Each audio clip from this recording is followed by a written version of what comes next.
Hello and welcome to That Model Man May 2017. As you just saw from the little intro there, Truckfest video is going online. I'm not quite sure when that's going to be on. It might already be on by the time this goes live. So, Truckfest was an eventful year.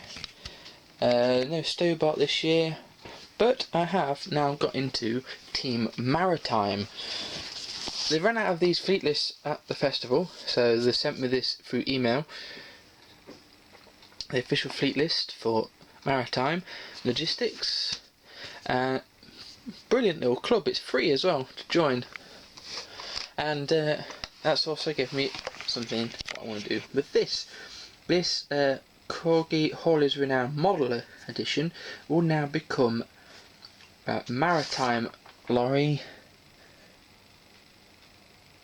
1844, which is a Volvo FH13 based at Doncaster.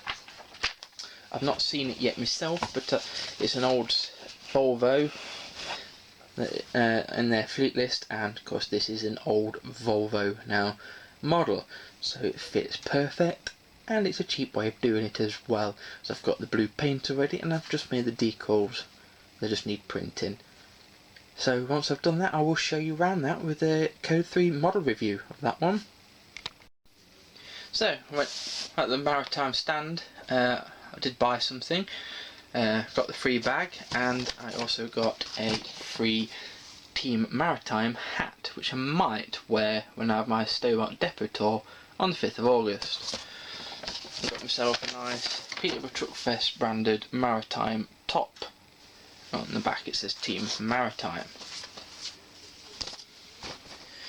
Also from Fest, which you'll see in the separate video, I got a signed copy of a poster of the Iron Knight, which is the Volvo, which is the world's fastest truck.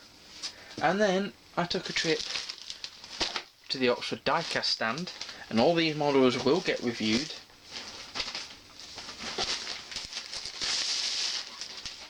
I got a few N-Gage cars from my N-Gage little train set, which, yes, it's still going. I got this goodie bag, branded little woven bag, for £10, and there's a few good bargains in there, which I'll show you in just a second. So the first little model from the bag was a brand new release, Oxford Construction JCB van for transit. Then got Stobart Super League, that will get a Code 3'd eventually. Got a 1/43 scale Land Rover fire appliance. You got that cardboard sleeve, this nice old wrecker for Pickfords, that'll get Code 3'd. I'll put what I'm going to keep that side, and the other stuff I am going to get rid of. Got a 1/76 scale LNER Express Parcel Service 3-wheel truck, and you get a Oxford Christmas 2006 Ford Anglia van. Not bad for a tenner, that little bag, and they're offering little cars and stuff for £1 each, and I could have spent more than what I did actually in that stall. Some stuff was new release, and it's a huge discounted rate. It's the only Truckfest event Oxford Diecast we're attending this year though, so unfortunately you've missed out on the bargains if you weren't there. Now for shout outs this month, we have only one, but that's because it's going to be a special shout out, because it's a shout out showcase. And this month it goes to Ross Willows, aka Eddie Stobart Fan 10 here on YouTube. I'll show you a brief look at his collection, which is actually a mini Stobart world, as this little room is now being called.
Now, on to what this episode is going to show you about, and that is how to take apart and paint model buses, because I know a lot of you have been asking for it. Now then, this is a CMNL Enviri bus. You can pick these up off eBay quite cheap, although they are getting quite hard to find now, so price might be going up. To take these apart, all you do is you need to go in under there, under the bumpers on both sides. They can be a little stiff.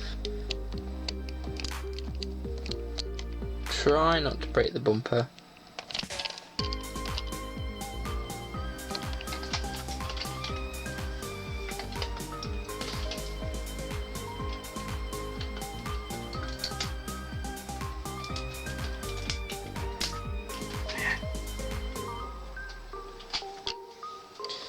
Like so.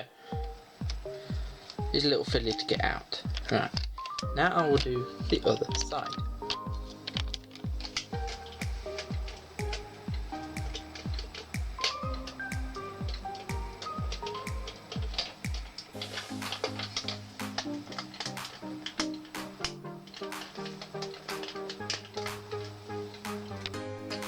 So, a little fiddlier than the other side.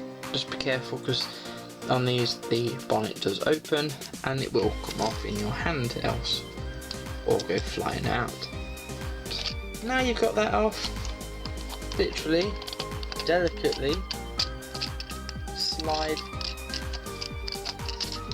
the bus to bits, or it should do. There we go.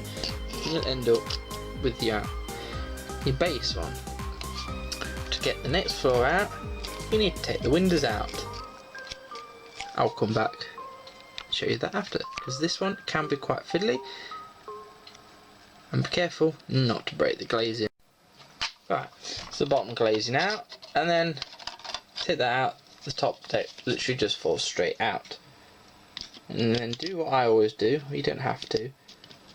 Stack that like that, so you know exactly how it goes back together. You're then left with a shell like this. Now take the rest of the glazings out. Try not to break them again. And then simple, you can either, most people do, they strip this down in paint stripper and start from scratch, or you can do what I do, and now I've got no glazing in it, you literally just paint on top of the paint that's already there. 2 or 3 coats, of course, and then you can add whatever colour you want, because I always paint it white first. But that's the CMNL models. With EFE, that's exclusive first editions, and OOC, that's Corgi's original omnibus collection, I still haven't fathomed out how to take them to bits yet. Oxford die casts are a little bit like those, except for they've got screws underneath. With Corgis and EFEs, I found the best way is to masking tape the glazing, like so. You can probably see how I've done that. And then you literally just paint where the masking tape isn't, and then once you've painted everywhere, you take the masking tape off, and then very, very, very delicately paint between the windows. Or you don't have to, you can just leave them as whatever colours they are. So there's a bus here, masking tape. I'll move the camera back a little bit so you can see. And pop this on its side. Grab a bit of tape. Doesn't have to be perfect. In length. But make sure you put it along the edge of where the window is. Always use your nail on the side, and then make sure you smooth it down to stop any paint run. That one didn't go quite right, but I've not done it quite right there, but you get the gist. And then I always fold these over to exactly the point where the glazing ends, and then I always go across the top of the window as well, like so, and then fold that down as well. Avoiding the sticky side, and then you're free to paint that as it is. Always though, before you start with those ones, run the bus under water, either cold or hot water, or put some baby wipes on it, wipe it down with all the grease, then dry it before you start painting, and I find it helps.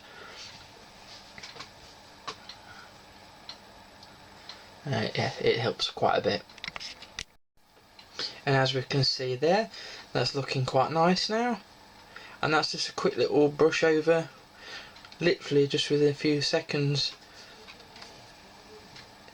It's always best to then, once you get to a certain stage where you know you're going to start doing it on your hand, like I've just done, is to get something like the masking tape roll or something, just to stand it on, especially these CMNL models, so you can get around. But of course I paint mine by paintbrush, by hand.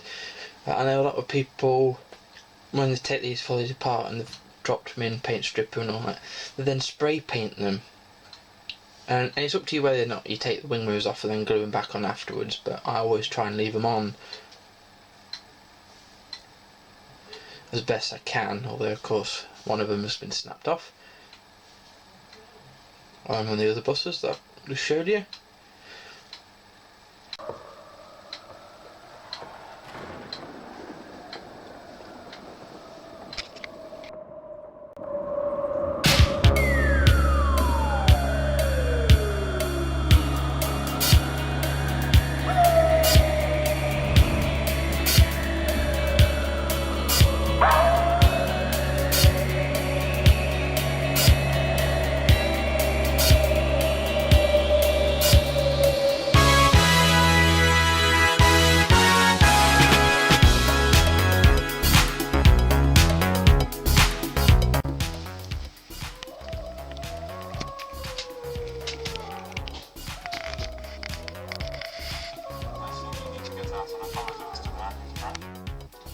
So as you can see, that one's drying quite nicely, and it's pure white. This one is also drying quite nicely. I've left the blue bit because that will be a different colour to being white anyway. That's a purpley green colour, and this one is going to be green.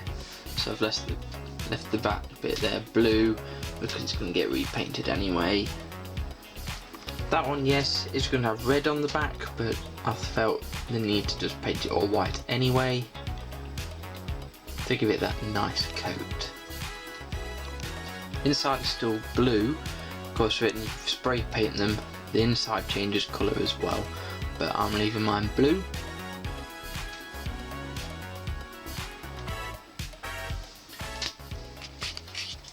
So here's the finished buses, or nearly, just got the decals to add on. This is the Enviro, now all back together, fully painted.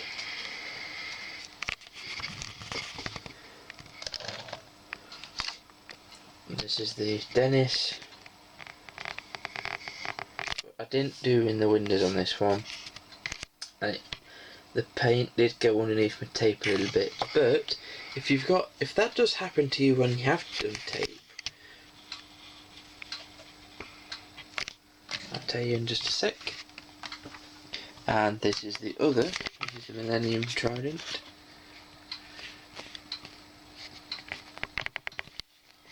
It did here for me. All I did is I got something a bit sharp, but nothing that would damage the glazing. I just scraped the paint off once it had dried, and it just squares it back up again, and there's no trace that there's ever a problem. So that's the buses, just needing the decals once they've dried. And whilst I'm waiting for them to dry, I have actually now painted the Volvo model unit. into the maritime colours, blue and then blue up top.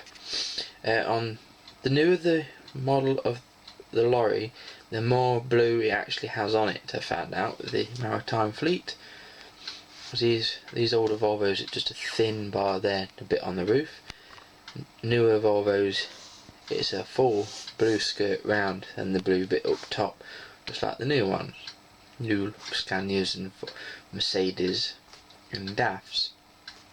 Although the older DAFs were like this as well.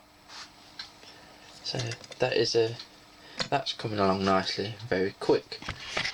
So next you will need a paintbrush, steady, not used. You'll need a little saucer of water, and you will need some of this microsol stuff. I've showed you this process before in the how to decal, so I won't actually show you how to decal because I've already showed you in a separate video.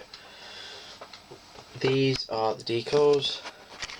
Just waiting for them to dry before I spray them with my waterproofing agent, which you will need to spray your decals with. This is the best I've found at doing it. Comboro Crystal Clear Acrylic Spray Coating is the best at doing it. So I'll be back in a sec once I've done that and decalled them up.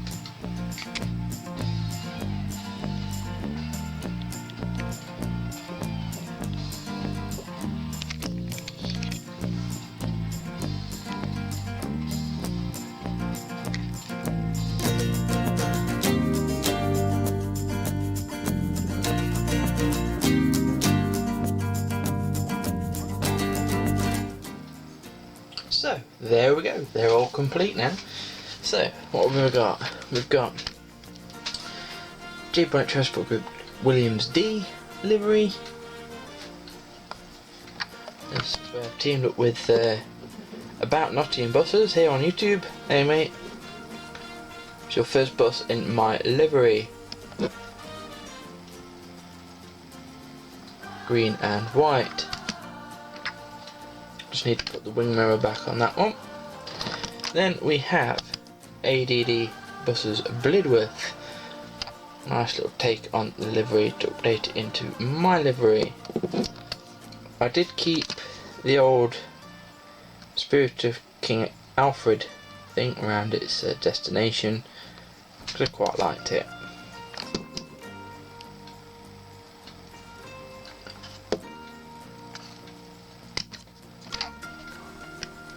Then we have a green one,